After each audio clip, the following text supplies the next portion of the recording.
شہباز گل صاحب بہت خوش قسمت ہیں کہ فیصل آباد سے ان کا تعلق ہے.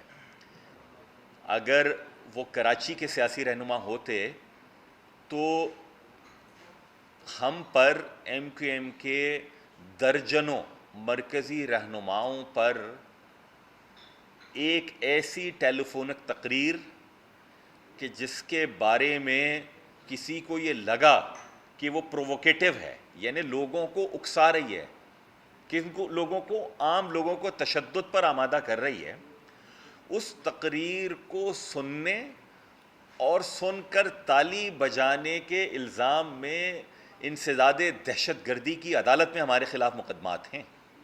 ایک روز میں کراچی کے ضلع ملیر میں 28 ایف آئی آر انسداد دہشت گردی کی ہم پر کاٹی گئی ہیں. کیا دہشت گردی کی ہم نے؟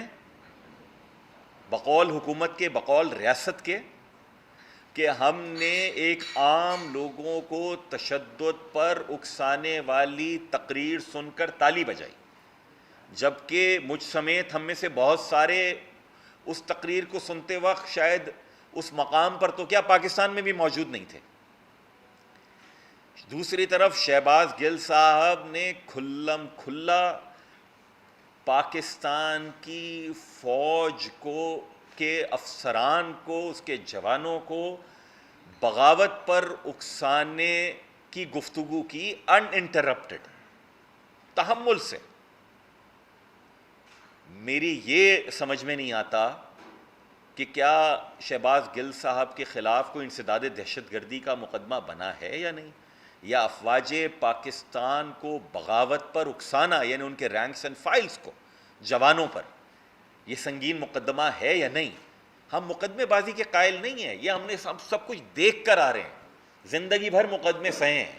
لیکن جناب، جب آپ یہ کہیں کہ کراچی کا میں اگر کوئی بچہ صحیح یا غلط اپنے سیاسی نظریے پہ، تشدد پر نہیں، فوج کو گالیاں دینے کا نہیں، آرمی چیف کو برا بھلا کہنے کا، ان کے کور کمانڈرز کو برا بھلا کہنے کا، گالیاں دینے کا نہیں، چیف جسٹس کو گالیاں دینے کا نہیں، اپنی سیاسی سوچ کے مطابق ایک ٹویٹ کر دے، اور وہ پاکستان میں نہ بیٹھا ہو، اور یہاں ہمارے چوکس قانون نافذ کرنے والے اس کے باپ کو گھر سے اٹھا کر لے جاتے ہیں، اور یہاں لوگ کھلم کھلا افواج پاکستان کے کپڑے اتار رہے ہیں.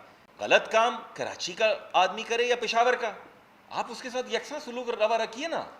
لیکن آپ کہیں کہ نہیں جناب کراچی والا ہے تو اس لیے پکڑ لو، اور پھر میں بولوں بھی نہیں. میرا ووٹر مجھ سے کہتا تم کیوں نہیں بولتے، میں بول رہا ہوں تو آپ کہہ رہے کہ جناب میں نفرت نہیں بڑھاتا، نفرت فیصلے بڑھاتے ہیں. میں تو صرف نشاندہی کر رہا ہوں کہ برائے مہربانی مرہم رکھیے کہ گورنر سندھ، شہری سندھ کا کوئی نمائندہ لگنا چاہیے. صوبہ سندھ کی یہی ارینجمنٹ رہی ہے اور یہی رہنی چاہیے، اور جلد لگ جانا چاہیے. بہت تاخیر ہو گئی ہے. ہم سے بھی نام مانگے گئے تھے، ہم نے دے دیے تھے.